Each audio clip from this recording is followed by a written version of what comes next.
Listo.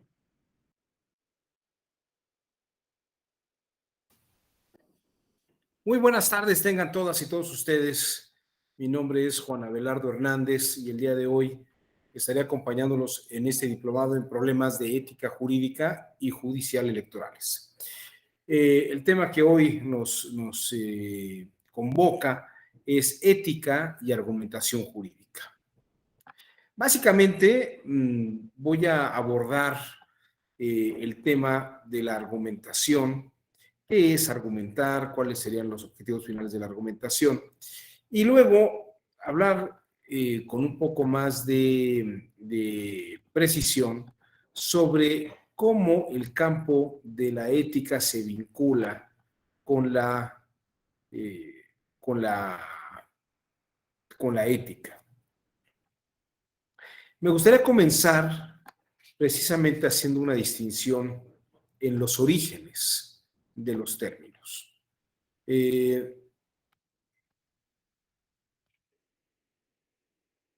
Si ustedes me permiten, voy a compartir nuestras láminas para ir explicando un poco todo esto. Si hay algo que no quede claro, que sea un poco confuso, por favor deténganme y señálenmelo para poder detenerme con más calma y analizarlo.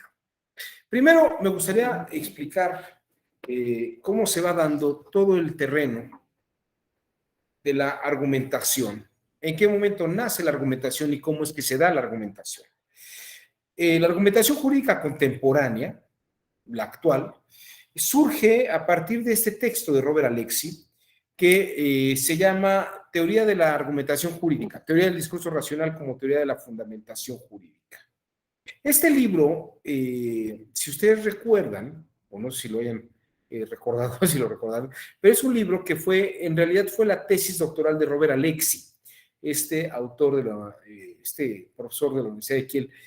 Él hizo su tesis doctoral sobre una resolución de la Sala Primera del Tribunal Constitucional Federal, que en el año de 1973, si yo mal no recuerdo, aquí está, 14 de febrero del 73, lo que señalaba era que las decisiones de los jueces deben basarse en argumentos racionales.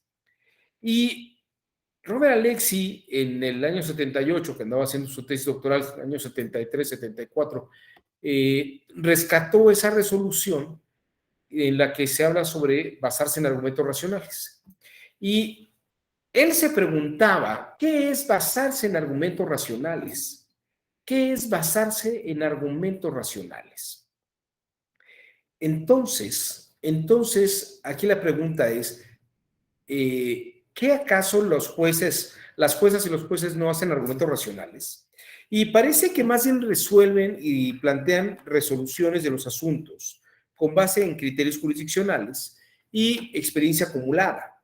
Pero tal vez el discurso de justificación tendría que desarrollarse con un poco más de precisión. Y para ello habría que echar mano de algunos instrumentos que pudieran avalar que una resolución judicial, una resolución jurisdiccional, está basada de una manera racional, ¿no? O está basada en argumentos racionales o en justificaciones de tipo lógico y también de tipo estructurado, ¿no? Que no fueran respuestas aleatorias y respuestas indebidas que pudieran caer en la arbitrariedad. A partir de entonces, Robert Alexy plantea la necesidad de estudiar qué es un argumento racional, qué elementos debería tener un argumento racional para que una decisión jurisdiccional fuera precisamente una toma de decisión justificada. Y ahí nace la argumentación jurídica. Como verán ustedes, bueno, ¿y cómo hace esto? Pues ustedes ya lo han comenzado a ver. La argumentación jurídica emplea, por ejemplo, herramientas humanísticas donde hay lenguajes de control o de dispositivos de control del lenguaje jurídico para verificar si lo que está diciendo es inferible de manera válida o no. Este punto es esencial. ¿Por qué? Piensen ustedes que se le está exigiendo a una autoridad que resuelva pero justificando de una manera técnica por qué su resolución es correcta. ¿Por qué su resolución es correcta? Por lo tanto, la argumentación jurídica es esta herramienta o este conjunto de herramientas humanísticas. Y las llamo humanísticas porque vienen de las áreas de las humanidades, de la filosofía, de la lógica, de la retórica, de la dialéctica. Viene todo eso del área de las humanidades.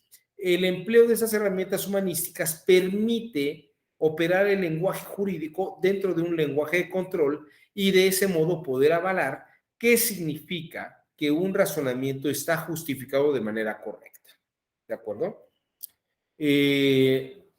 Hans Reichenbach es uno de estos científicos que desarrolla la forma de pensamiento en la cual se va a basar autores como Robert Alexy. Hans Reichenbach, en su libro Experiencia y Predicción de 1938, distingue el de contexto del descubrimiento del contexto de la justificación. El contexto del descubrimiento es aquel que acontece cuando nuestra mente o nosotros mismos nos enfrentamos a un problema y tenemos que resolverlo. Resolverlo de tal manera que podamos dar una solución al problema de manera fáctica, eficiente y eficaz. Es decir, que alcance sus objetivos. Pero, aquí está el otro punto.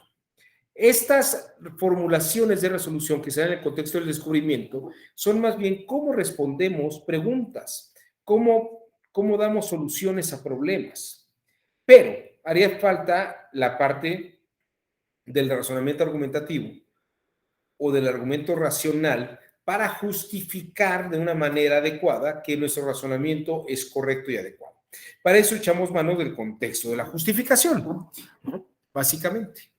Entonces, fíjense que esta es una forma de dispositivo que exige que lo que digas tiene sustento, que lo que digas está justificado y razonado.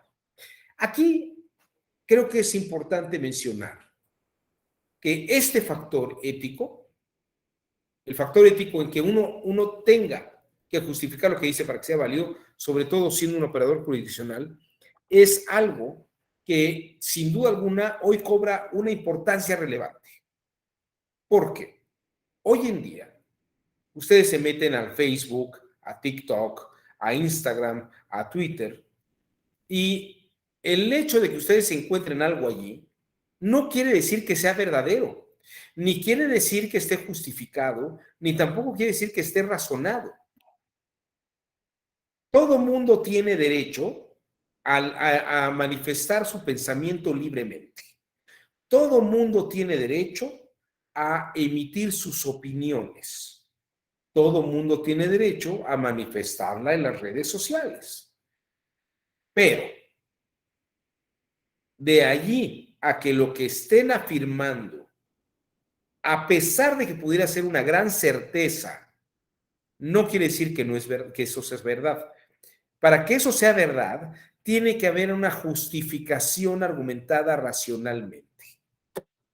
Si no hay una justificación razonada argumentativamente, lo que se afirma no puede establecerse como una verdad. Estaba yo viendo algunos TikToks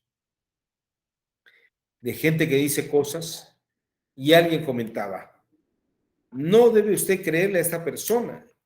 ¿Por qué? ¿Por qué no habría de creerle?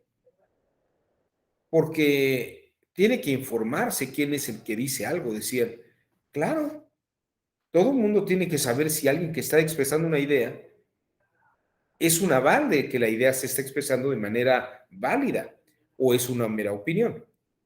Hoy en día, y lo que llamamos posverdad, es la consideración con calidad de verdad a cualquier afirmación que alguien haga en cualquier medio de red social o que lo haga en un noticiero. Perdonen ustedes, una verdad es algo que tiene que comprobarse. Las verdades científicas son que el agua hierve a 100 grados. Una verdad científica es que un ángulo recto tiene 90 grados. Una verdad científica es que, el número que permite sacar el radio de la circunferencia de cualquier círculo es el número pi. Esas son cosas científicas. Un triángulo equilátero, todos sus ángulos son de 60 grados. Esas son las afirmaciones verdaderas, no son opiniones, porque están justificadas, razonadas, y cualquiera puede comprobarlas y demostrarlas. Pero, por ejemplo, decir, porque usted votó en contra de una propuesta mía, es un traidor y a la patria, ¿no? Espere un momento, ¿por qué lo dice? ¿Por qué lo dice? ¿Cuál es el argumento con el que esgrime usted eso? Es que en el caso de una elección que va a proteger, en la que se está protegiendo los bienes, si no los protege, entonces es traición a la patria, porque pone a disposición de los extranjeros bienes nacionales, ¿no? Bueno, ¿es así como funciona la traición a la patria? El que yo esté de acuerdo, yo no estoy en contra del país, ni estoy vendiendo el país, estoy a favor de la inversión extranjera, que es una cosa muy distinta a estar entregando la soberanía a una nación extranjera. De hecho, las empresas a veces ni siquiera están constituidas en el país extranjero, sino que están en México, ¿no? Y son capitales extranjeros. Y habría que entender una serie de cosas allí y argumentarlas de manera razonada. Pero un mal argumento no es ético exponerlo para sustentar una idea, y mucho menos una idea política. Y tampoco sería ético, y ya veremos por qué, que alguien exprese una idea falsa o una idea aparentemente verdadera que recibe el nombre de sofisma. Esto es muy importante. La argumentación tiene por objeto justificar que un razonamiento sea adecuado. Hay que distinguir lo que es una verdad de una certeza de una opinión. La opinión es lo que cualquier persona emite a su parecer sobre algo. Eso en griego se llama doxa, D-O-X-A, doxa. Es una opinión que yo tengo y la puedo esgrimir, la puedo plantear, la puedo exponer. ¿Por qué? Porque tengo libertad a dar mi opinión en cualquier lugar y de cualquier forma. Vale, pues. Eso es la doxástica, la opinión. En la opinión se hacen juicios de valor. Fulano de tal es traidor a la patria. Fulano de tal es un gran presidente. Fulano de tal o fulana de tal es una pésima directora. O fulana de tal es una extraordinaria jefa de gobierno, ¿no? Tenemos posibilidades. Cualquier persona puede opinar lo que se le pegue la gana. Pero eso no quiere decir que lo que digan es verdad. Es una opinión donde se hace un juicio de valor. Esto es importante.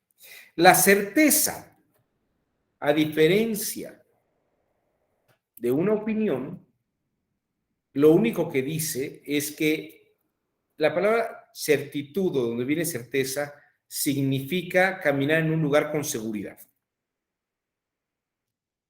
Yo puedo tener seguridad, puedo estar segurísimo de lo que estoy diciendo, pero estar seguro no quiere decir que uno tenga la verdad. Esto es muy importante. Yo puedo estar seguro porque comprobé unos datos, puedo estar seguro porque hice un cálculo varias veces, puedo estar seguro porque me siento bien con lo que estoy pensando. Pero atención, el que yo esté con la certeza de que algo es de una manera, no quiere decir que eso sea una verdad. Yo puedo pensar y tener la certeza de que me voy a sacar la lotería. Podría haber comprado un boleto de lotería, ¿no? Ya le prendí unas velas al santo, hice mis cálculos y puedo estar certero de que va a ocurrir, ¿no? ¿Y qué pasa? No ocurre lo que pensé. ¿Por qué? Porque lo que pensé era un pensamiento erróneo. Partía de una opinión y sobre la que yo tenía una certeza, pero no ocurrieron las cosas como yo pensé que iban a ocurrir y creía que iban a ocurrir por mi certeza.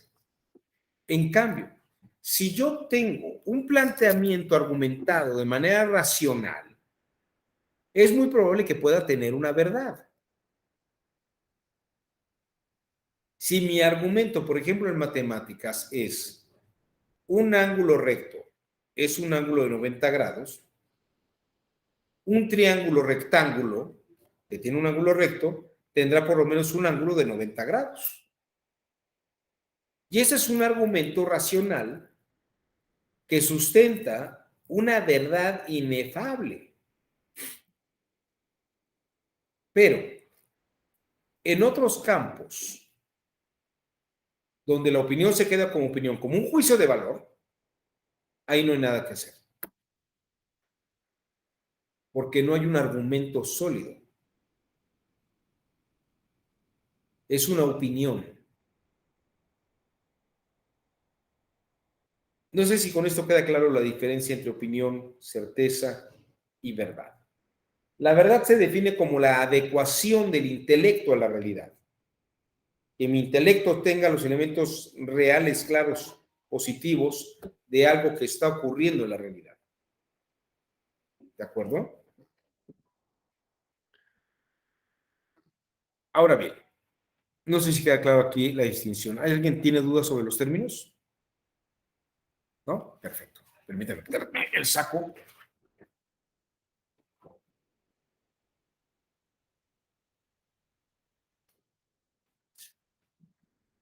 Es que en esta ciudad llueve, pero hace calor. ¿No?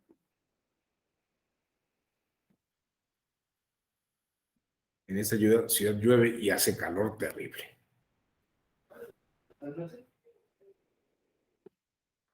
Bueno, vamos al siguiente punto. La política es un saber en el que se pueden emitir juicios de valor y opiniones. La política es algo que relaciona el... Oye, qué amable eres, muchísimas gracias. Muy gentil de tu parte. La política es el dar opiniones, el afirmar cosas que no necesariamente son verdaderas. Fíjese que es muy interesante. Cualquier juicio de valor. Yo soy el mejor presidente del mundo. Los que se oponen a mí son mis enemigos. Estas cosas no son científicas. O sea, que yo no esté con alguien no quiere decir que estoy en su contra. Hombre, yo no estoy con el Movimiento Ciudadano, yo no estoy con el PRI, no estoy con el PAN, pero eso no quiere decir que esté en contra de ellos, ¿no? Es muy distinto a, si tú no estás conmigo, eres mi enemigo. Eso no es un razonamiento lógico para empezar.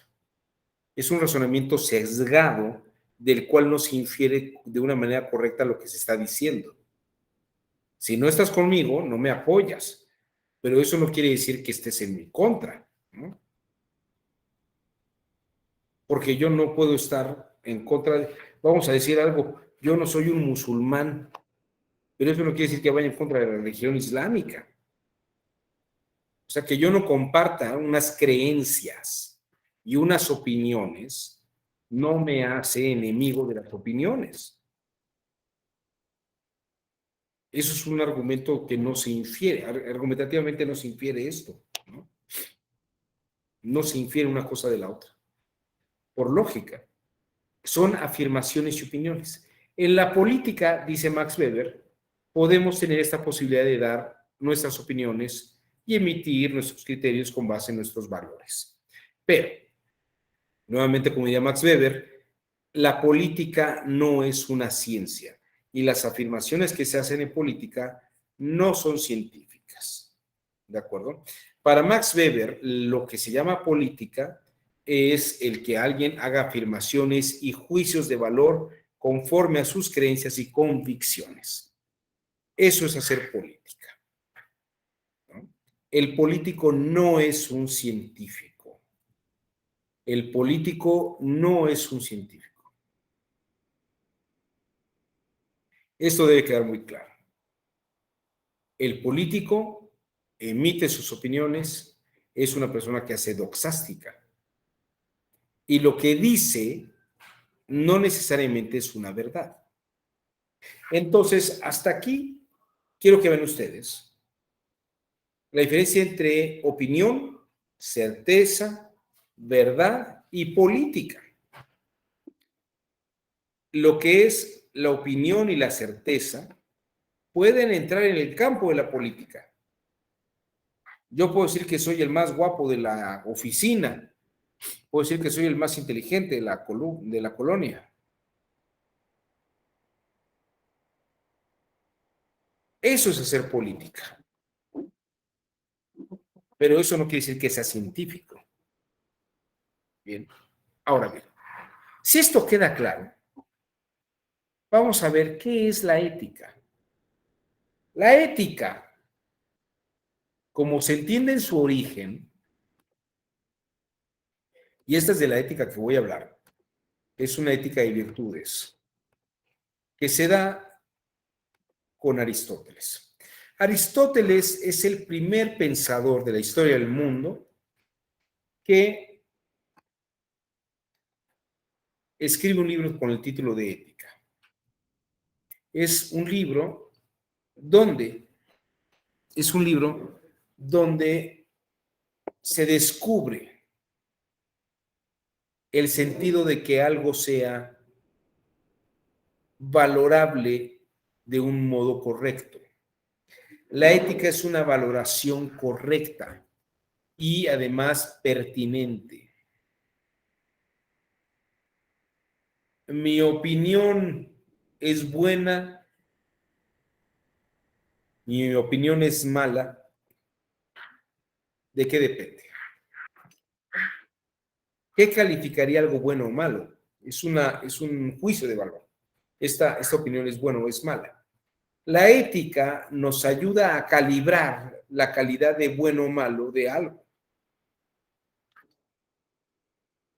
Cuando la afirmación o cuando lo que se está haciendo ayuda al desarrollo de la naturaleza del sujeto que lo realiza, eso es bueno. Eso es bueno. Si el ser humano tiende a conocer, uno de sus elementos objetivos básicos en esta vida es conocer de una manera correcta, de una manera real. Cuando alguien conoce de una manera real, entonces es buena la forma en que se está actuando.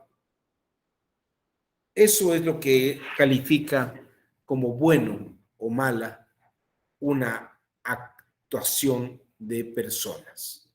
La actuación es cómo me comporto y si ese comportamiento hace bien, entonces será bueno. Ahora ustedes me preguntarán, bueno, ¿cuándo sé que algo hace bien o algo hace mal? Perdón.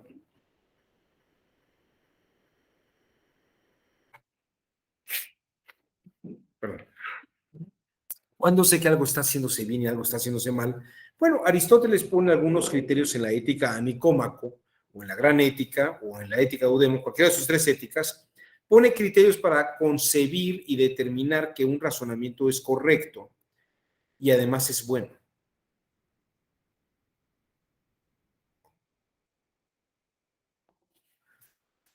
Y el papel de la ética precisamente está en avalar que el razonamiento sea pertinente.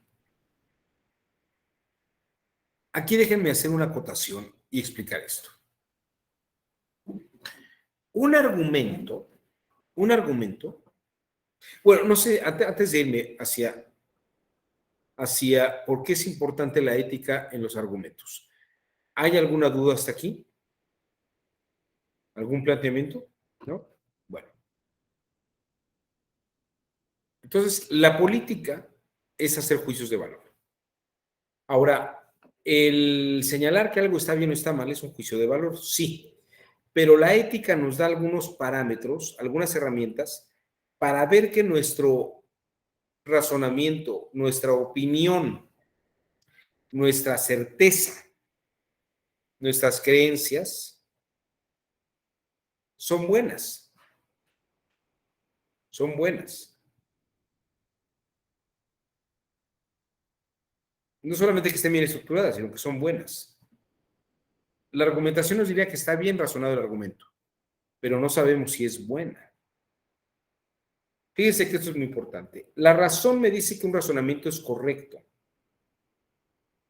pero no necesariamente sabemos si es bueno o es pertinente. ¿Por qué?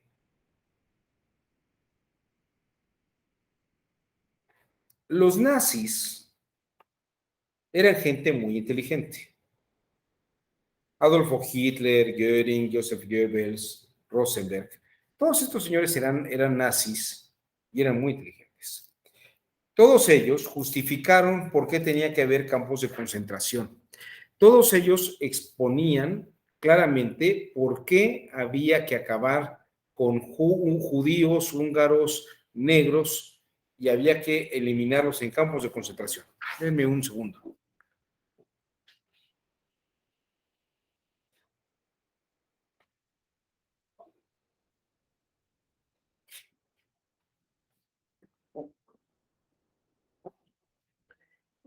Todos ellos justificaban por qué había que mandar a la gente a los campos de concentración y eliminarlos. Y hay unos discursos racionales espectaculares. Martin Heidegger daba un curso de lógica explicando por qué Hitler era el mejor gobernante que jamás haya existido en la historia de la humanidad y que era correcto todas las formulaciones que estaban haciendo para acabar con los males del Reich, es decir, los judíos, los comunistas, los socialistas, y explicaba por qué ellos no tenían un razonamiento correcto.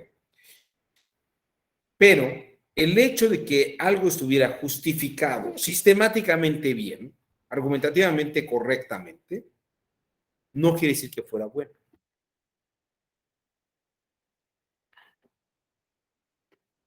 ¿Estaba razonado argumentativamente o había un argumento racional? Sí, sí lo había, pero eso no quiere decir que sea correcto. La ética permite entender la pertinencia de un razonamiento correcto para aplicarse o de un mal argumento para aplicarlo o no aplicarlo. ¿Qué quiero decir con esto?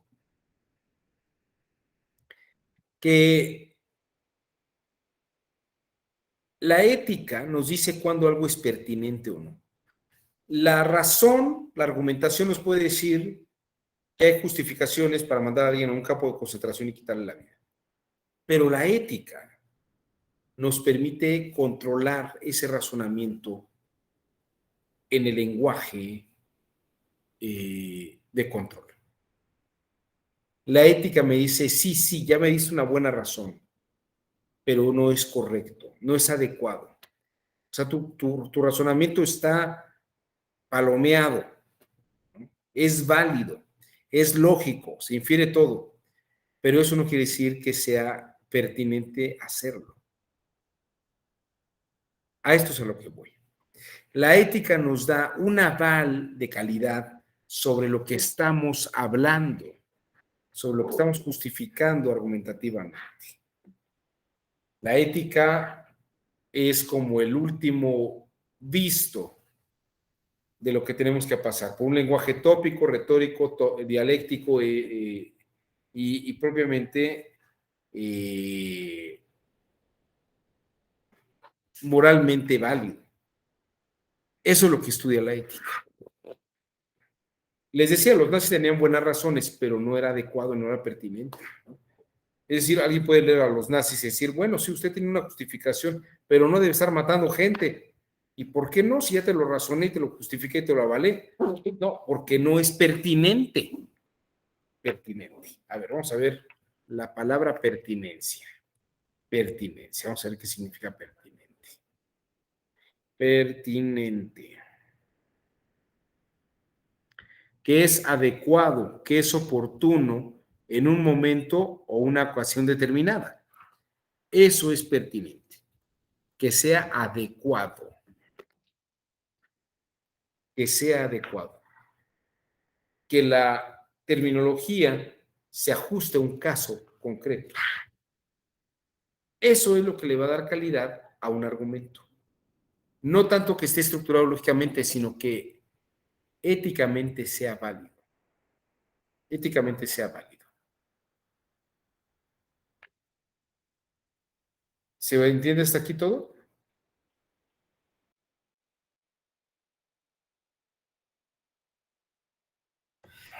¿Algún comentario hasta aquí? No sé si va quedando claro mi exposición del día de hoy. Hemos distinguido opiniones de certezas, de verdades, y también estamos distinguiendo la política. Y la política opera con certezas y opiniones, no necesariamente con verdades. Habría que preguntarse si un político tuviera que conducirse con la verdad.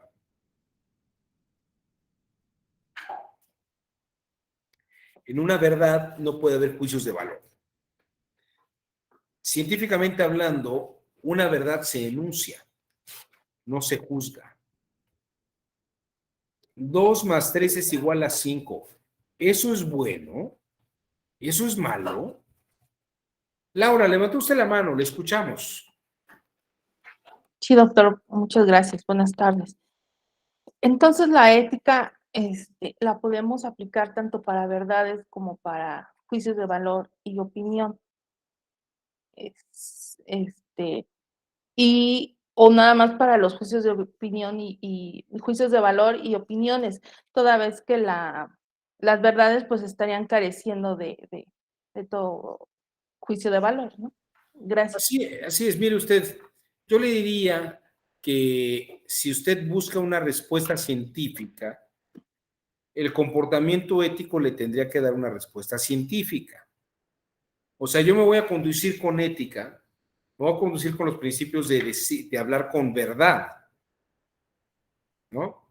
Pero si yo me voy a comportar dándole a usted un razonamiento verdadero, es lo que voy a decir, un razonamiento verdadero, no le voy a dar una opinión ni le voy a dar un juicio de valor. Lo que le voy a dar es un enunciado verdadero, que científicamente esté comprobado y demostrado. Pero yo, en mi comportamiento, si usted me lo pide, se lo estoy dando.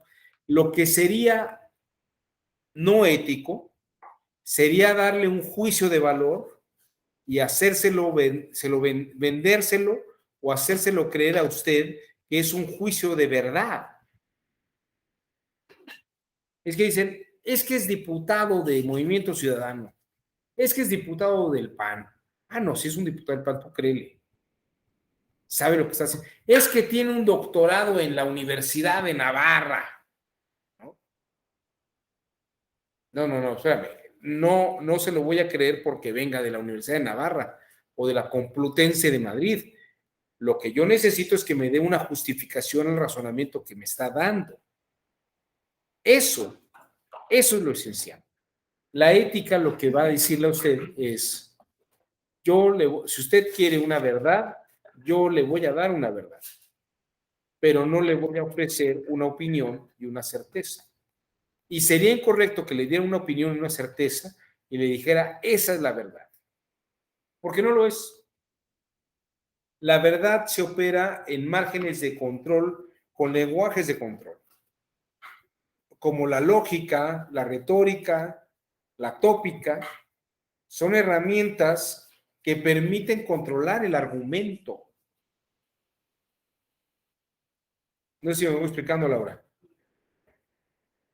Entonces, éticamente usted tiene la opción de dar o una opinión, pero si la hace pasar por verdadera, como por una verdad, usted está violando y está traicionando a alguien porque no le está diciendo la verdad.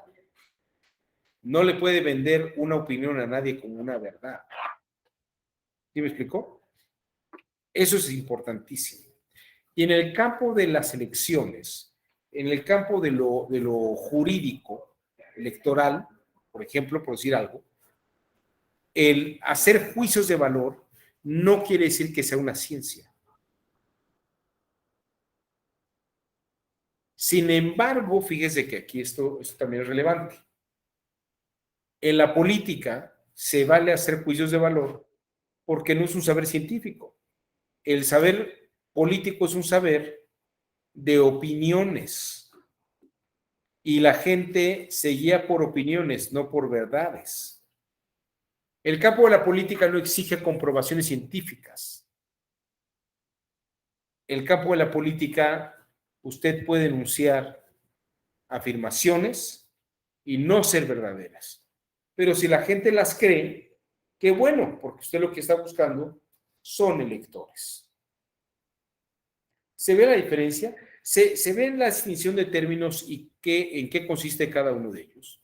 Por lo tanto, la argumentación jurídica no solamente tendría que estar justificada argumentativa y racionalmente. O sea, un razonamiento no solamente tendría que estar justificado racionalmente, sino que además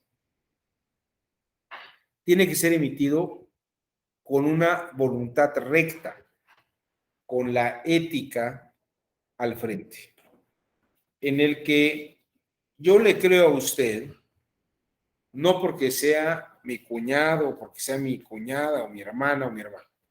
Yo le creo a usted porque está dando un razonamiento correcto.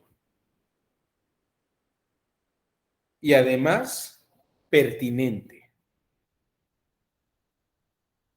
Que se vea que es adecuado hacerlo en la realidad misma. No sé si con esto queda clara la distinción, Laura. Sí, Esto, doctor, muchas gracias. muchas gracias a usted. Ahí está la clave, ahí está la clave de todo este tema. La ética es comportarnos. Hay argumentos que pueden darse que parecen correctos, pero no lo son. Son argumentos o son formulaciones que parece que son adecuadas y tienen lógica, pero no la tienen y no lo son. A este saber de utilizar formulaciones aparentemente lógicas para engañar y pensar que alguien tiene la razón, aunque no la tenga, los griegos le llamaban erística. Erística. La erística es el arte de la discordia, el hacer creer una cosa u otra.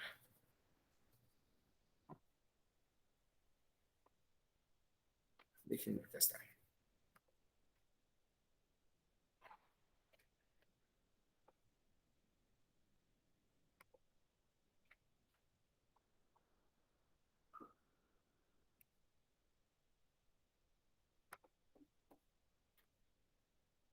La erística es una palabra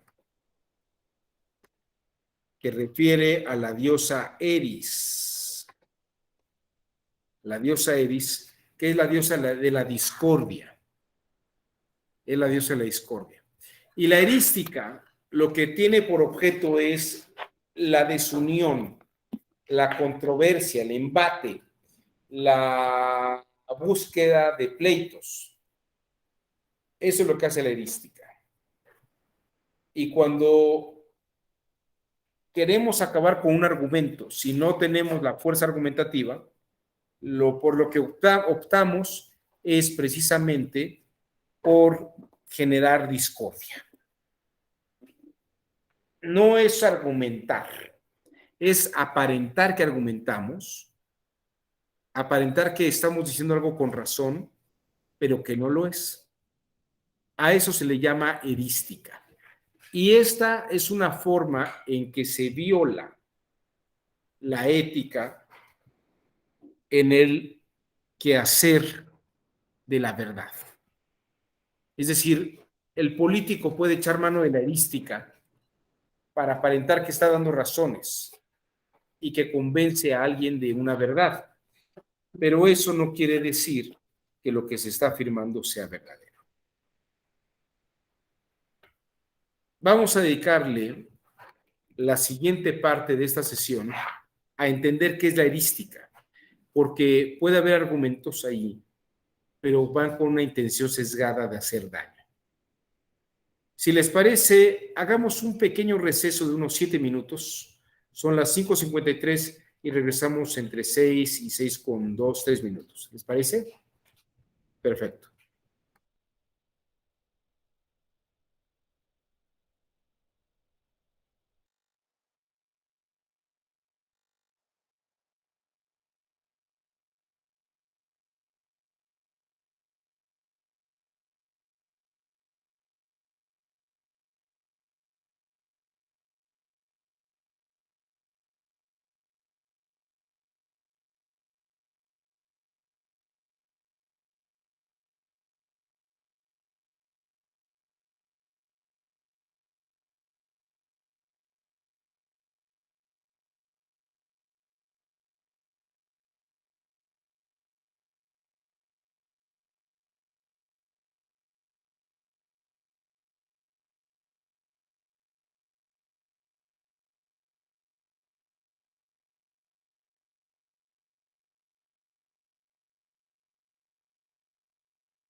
Perdón ustedes el retraso, es que tuve un ligero problema técnico, pero ya estoy aquí con ustedes.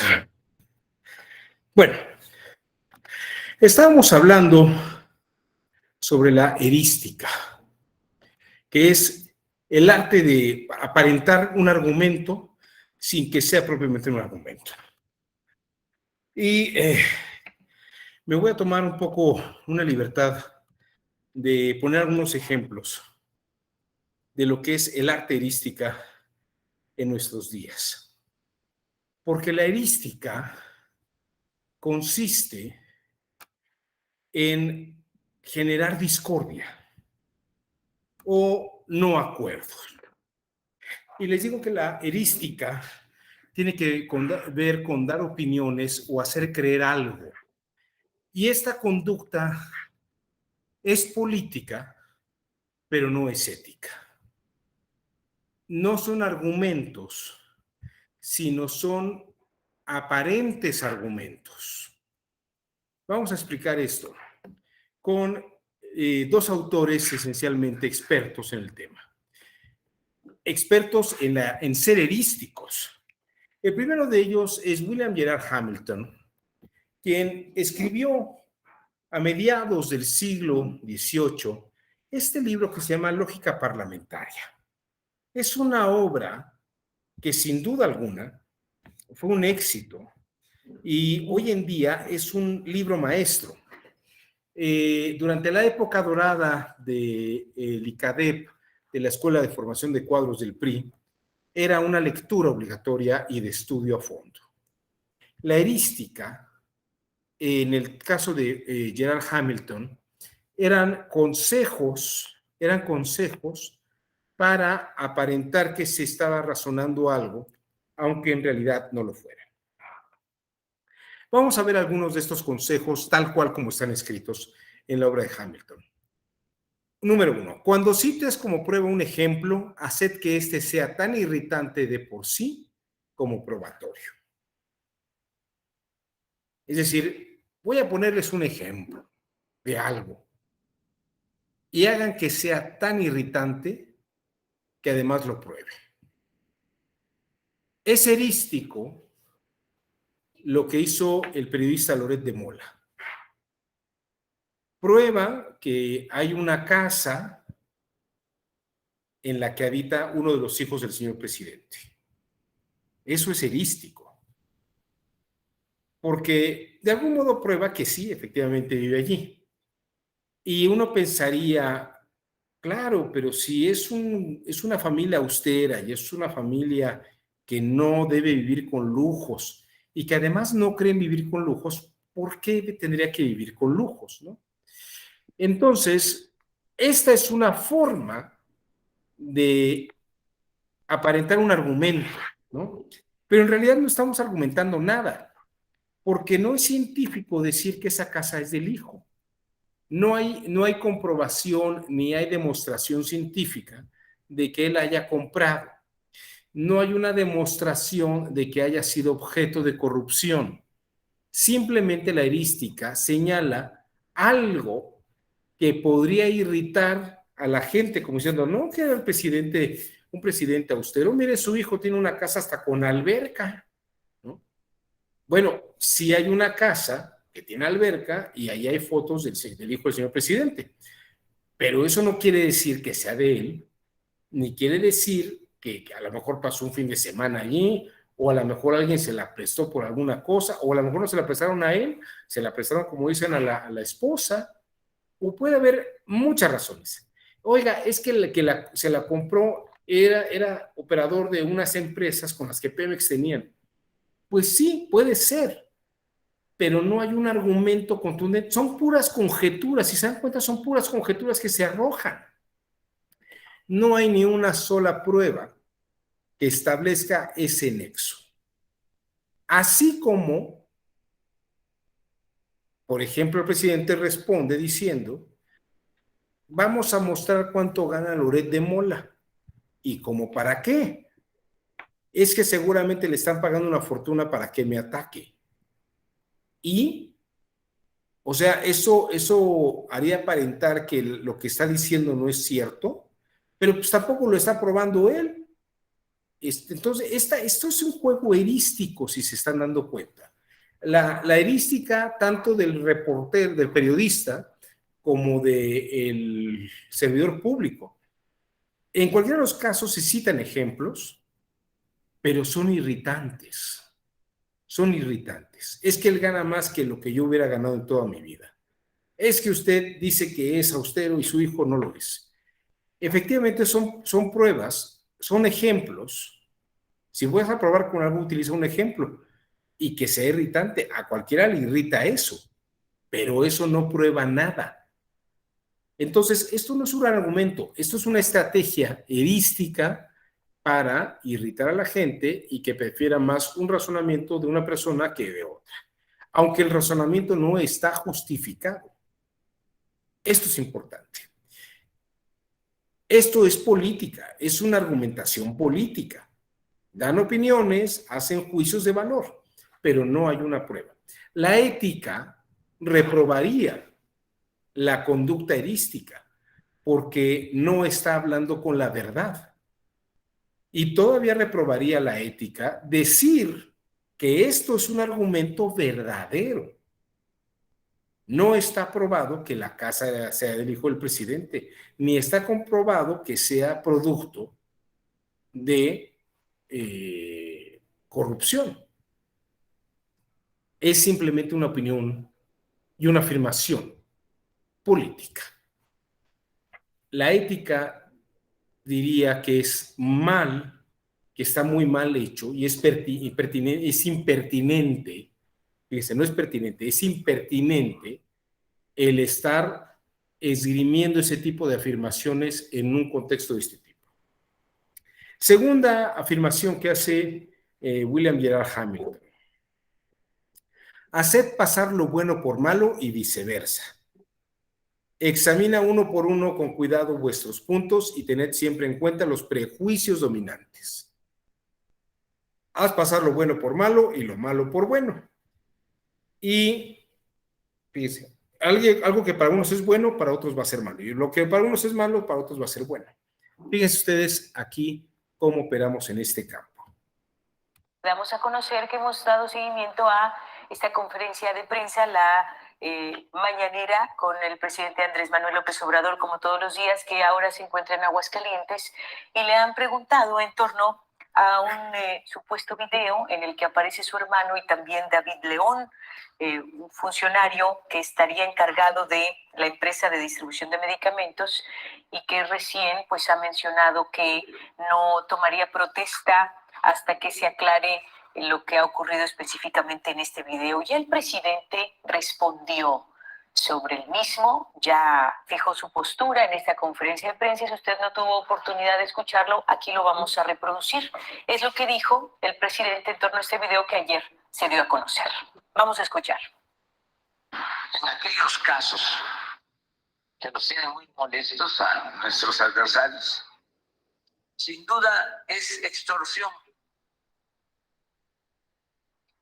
es mordidas, van a obtener de manera ilícita recursos públicos. En el de mi hermano, con David León, son aportaciones para fortalecer el movimiento en momentos en que la gente era la que apoyaba. Bueno, que eran aportaciones, es lo que dice el presidente en torno pues a lo que aparece en este video, en donde aparece su hermano, el hermano del presidente, y también David León, y que bueno, pues está también pidiendo una investigación a fondo. Sin embargo, bueno, justifica que ese dinero pertenece o proviene más bien de aportaciones para su movimiento.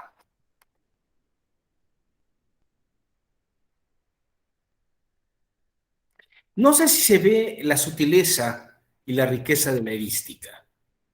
Parece un argumento, parece que es válido, parece que está bien hecho y que justifica un razonamiento, pero no lo hace. No lo hace. Y menos si decimos que eso es verdad. Por eso estas opiniones, esta doxástica, esta certeza que tienen estas personas al hablar, parece que alguien habla con verdad, pero no es verdad. La verdad requiere unos parámetros de verificación, sobre todo para decir que algo es válido y correcto. ¿Se entienden estas ideas? Les voy a poner otros ejemplos, más ejemplos erísticos, pero no sé si hasta aquí queda claro. Estos dos ejemplos que son los que dice Hamilton están muy claros, como lo acabo de explicar. Vamos a ver otro más. Vamos a ver otro más.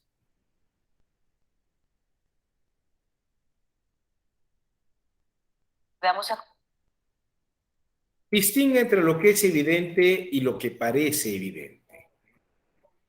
Así nada más, cuando alguien afirme algo, tú puedes decir, bueno, eso que usted dice parece evidente, pero no lo es. Y el otro se quedaría, ¿y por qué lo está diciendo? A ver, explíqueme por qué. No me voy a tomar la molestia de estar perdiendo tiempo en eso. Ay, tú sabes por qué, no te engañes. Vamos a otra cosa, ¿no? Ese es el consejo 3. El consejo 4, la distinción aclara los asuntos y la división los enturbia. La distinción aclara asuntos y la división los enturbia. Uno puede decir distinguir, bueno, a ver, vamos a ver esto primero y luego vamos a ver esto después. Que es muy distinto decir, no, mira, del primero vamos a dividir esto y esto. Y del segundo vamos a dividir este y este. Oiga, pero es que no va así la división. No, es que así es como debemos de pensarlo. Si yo pongo la división y digo qué hay que dividir y qué no, ahí está la trampa, ¿no? 5. Cuando no tengas la razón, emplea de expresiones amplias y generales porque son equívocas y multiplica las divisiones y distinciones hasta el infinito. Estas personas es que son conservadoras y hay unos pseudoecologistas que con los actores se creyeron lo del ecocidio, se creyeron lo del daño ecológico, pero se engañaron, ¿no? A ver, explique por qué dice usted eso. Son expresiones muy amplias, ¿no? Y esos no son argumentos. Y fíjense que lo más interesante de todo es que alguien se puede convencer. Ah, no, pues sí, voy a creer en eso. ¿Por qué? Pues porque lo dice esta persona y es buena persona y a mí me cae muy bien y puede ser que tenga razón. No tiene que probarlo, ¿no? Pues a lo mejor le cuesta mucho trabajo probarlo, pero si lo está diciendo debe decirlo de buena fe y debe ser verdad, porque pues, él lo sabe, ¿no? O ella lo sabe. Combatir el argumento y no la cosa. Combatir la palabra y no la intención. ¿A qué se refiere con esto? Combate el argumento y no la cosa. Combate con qué se está hablando, pero no la intención. Vamos a ver. Hubo una consulta que en algunos lugares de la Ciudad de México, me imagino que en algunas partes de provincia, del interior, aparecieron estos carteles. Marca sí en la boleta el próximo 1 de agosto. Por la verdad y la justicia en la consulta, vota sí este 1 de agosto del 2021. No. Juicio sí, impunidad no. Fobaproa, fraude, Ayotzinapa, bueno, pon una serie de cosas. Y luego viene la pregunta de la consulta. Fíjense qué interesante. ¿Estás de acuerdo o no? Fíjense, si respondo sí, ¿es que sí estoy de acuerdo o es que no estoy de acuerdo? Y si respondo no, es que no estoy de acuerdo y sí estoy de acuerdo en que se lleve a cabo, en que se lleven a cabo las acciones pertinentes con apego al marco constitucional y legal para emprender el proceso de esclarecimiento de las decisiones políticas tomadas en los años pasados de los actores políticos encaminados a garantizar la justicia y los derechos de las posibles víctimas. Entonces, ¿qué ponemos? ¿Sí o no? Porque fíjense cómo empieza la pregunta. ¿Estás de acuerdo o no? A ver, si pongo sí, es que sí estoy de acuerdo, pero también no. Y si pongo no, es que no estoy de acuerdo, y no, no estoy de acuerdo, entonces sí. Entonces, ¿qué importa que responda? Porque lo que está pasando aquí es que estamos combatiendo el argumento y no la cosa. Combatir las palabras y no la intención.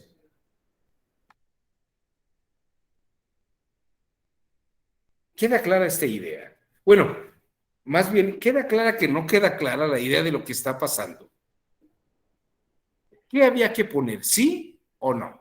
¿Estás de acuerdo sí o no? Si le pongo sí, es que sí y no, o le pongo no y es que no, y entonces sí. Esto es erística. Y la ética reprueba cualquier posición erística, porque lo que hace es confundir, no aclarar, no se está hablando con la verdad, se están dando opiniones. Y claro, podría decir la presidencia, es que esto no es un programa de ciencia, es un concurso de política y de decisión de la voluntad general. ¿Qué significa qué? Pues quién sabe. Ahí está la pregunta. Los ministros de la Corte la aprobaron. Y si salió de la Corte, quiere decir que está bien hecha, ¿no? ¡Qué maravilla!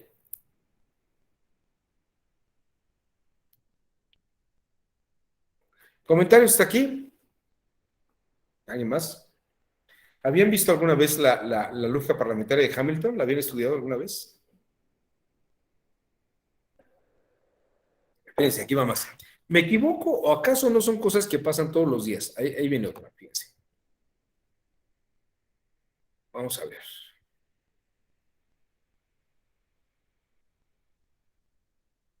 Ahí les va esta otra. Esta fue más reciente, ¿no? Que siga AMLO. Da clic y encuentra aquí. Vamos a ver acá. ¿Estás de acuerdo en que Andrés Manuel López Obrador, presidente de los Estados Unidos mexicanos, perdón, ¿estás de acuerdo en que a Andrés Manuel López Obrador, fíjense, además está mal redactado, como una, eh, una conjunción, ¿no? Va junto a la A, ¿no? Una preposición como a con Andrés Manuel. ¿Estás de acuerdo en que a Andrés Manuel López Obrador, fíjense, si uno la oye, ¿estás de acuerdo que a Andrés Manuel López Obrador, presidente de los Estados Unidos mexicanos, se le revoque el mandato por pérdida de la confianza o que siga en la presidencia de la República hasta que termine su periodo? Aquí ya no pusieron sí o no. Aquí ya le fueron más generosos. Ya nos pusieron que se le revoca el mandato por la pérdida de confianza y acá que siga en la presidencia de la República. Entonces aquí dice, sí quiero que siga y aquí que se le revoque el mandato. ¿No? Pero de hecho la pura pregunta ya es confusa, porque aquí hay una disyunción. O siga en la presidencia de la República. Bueno. Hay pruebas insuficientes y hay pruebas precarias. Ten método, pero disimúlalo. Un argumento probable no es un argumento concluyente. ¿No? Bueno. La erística tuvo un segundo gran autor que fue Arthur Schopenhauer. Él escribió un librito que se llamó El arte erística, que en realidad es una síntesis del texto de la lógica parlamentaria de Hamilton. Arthur Schopenhauer escribió un libro que reunía en 38 estratagemas las fórmulas de Hamilton. O sea, todo el librito de Hamilton lo dividió en 38 partes. Y el libro se titula El arte de tener la razón, expuesto en 38 estratagemas. La palabra arte que utiliza Schopenhauer, la palabra arte en alemán es Kunst, pero cuando escribe el alemán Kunstgriff, es como decir que el arte es un artificio, es un truco. Entonces, más que el arte como algo bello, como algo adecuado, más bien es como los 38 artificios para que usted pueda aparente que tiene la razón. Vean ustedes algunos de ellos. Suscitar la cólera en el adversario, ya que encolerizado no está en condiciones de juzgar de forma correcta y percibir su ventaja. Se le encoleriza haciéndole justicia, no haciéndole justicia, enredándole y abiertamente en general mostrándose insolente. Es que son unos pseudoecologistas, en realidad no son ecologistas. En realidad, pues el ladrón fue el jefe Diego, ¿no? Y el otro enojadísimo, hasta una carta manda. En su conferencia de prensa de Palacio Nacional 17 del mes, usted me imputó conductas que constituyen necesariamente delitos graves.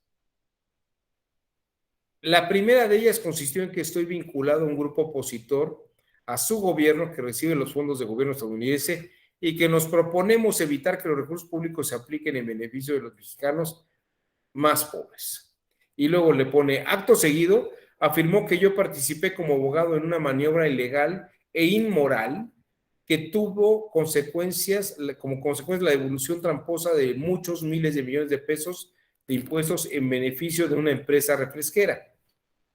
Por la gravedad de los hechos que me imputa y porque usted utiliza instalaciones, recursos públicos para denigrarme, señale día y hora en que habré de presentarme en Palacio Nacional para escuchar de su voz tales cargos y que la prueba que los sustenten dándome la oportunidad de responder.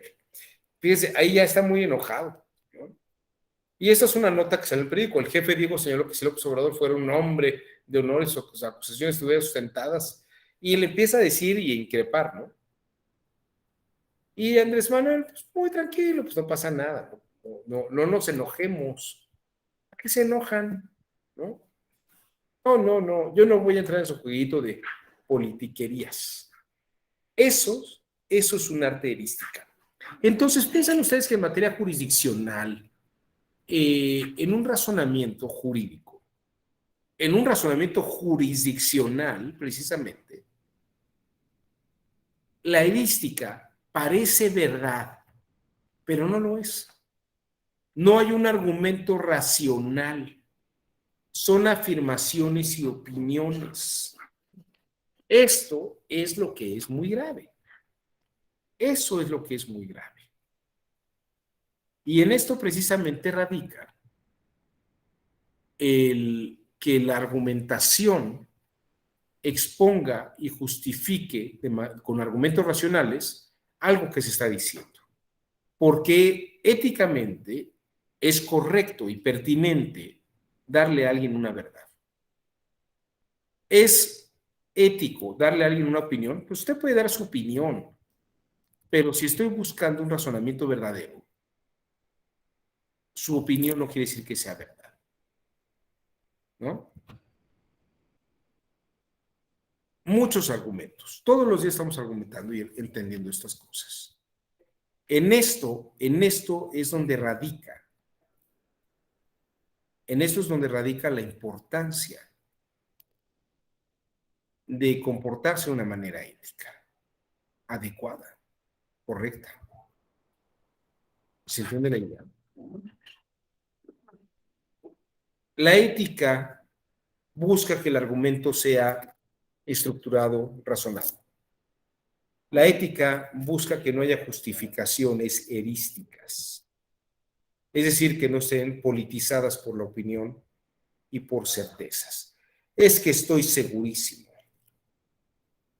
me decía un señor muy mayor, por mis convicciones, yo creo que este es el mejor presidente que ha existido.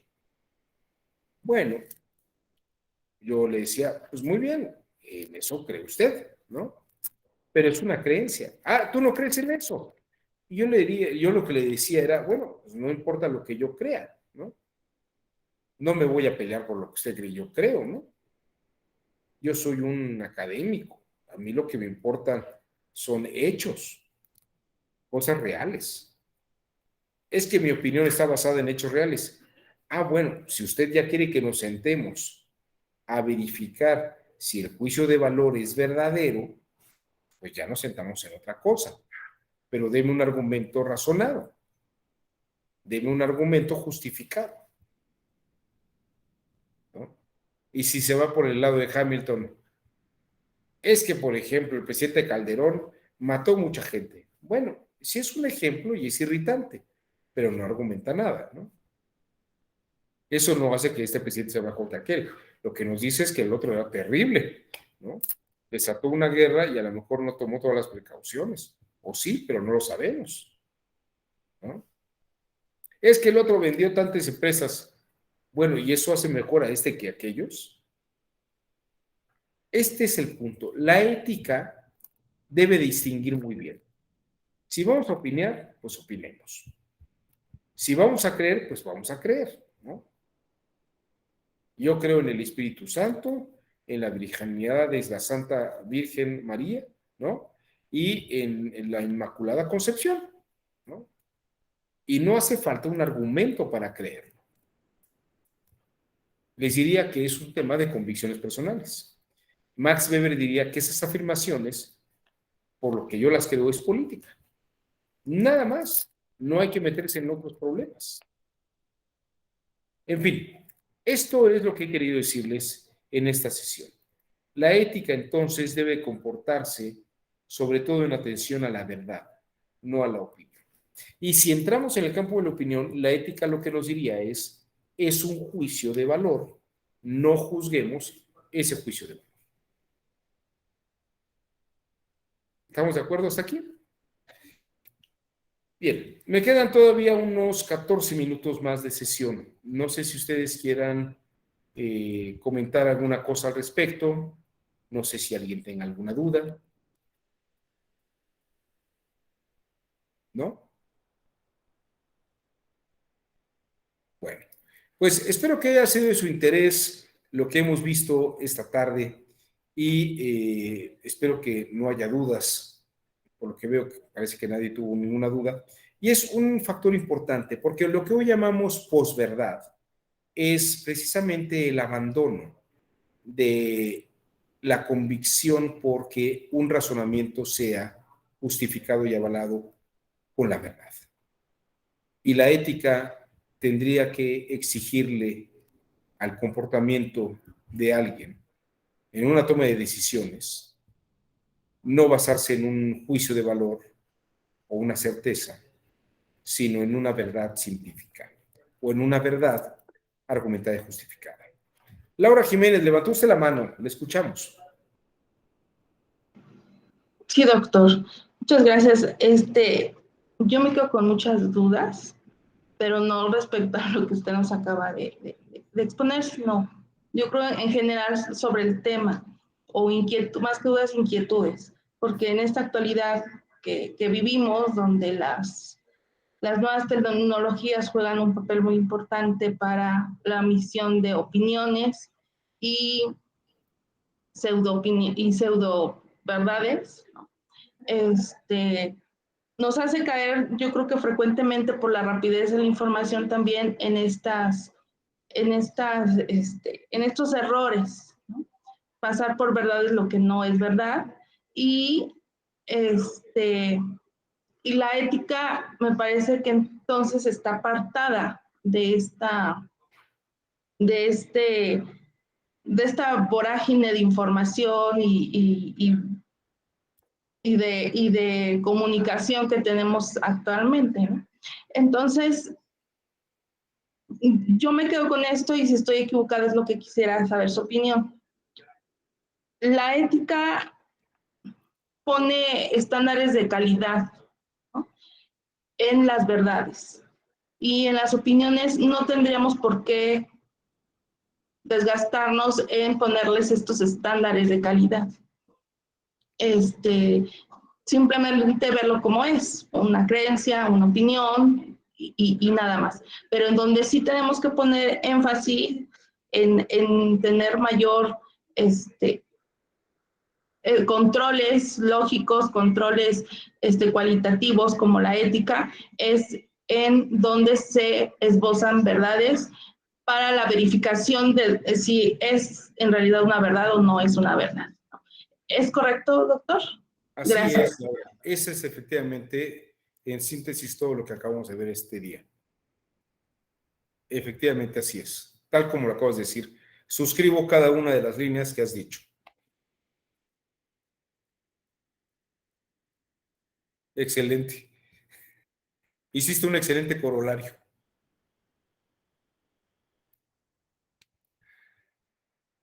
Ya no hay más que decir. Pero sí, yo suscribo todo lo que acabas de decir. Efectivamente, te diría que acabas de hacer una síntesis exacta del tema.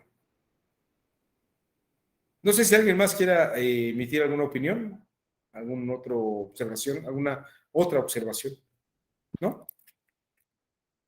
Bueno, pues entonces lo dejamos aquí.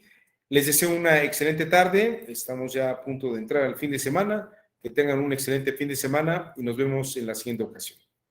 Gracias, buena tarde.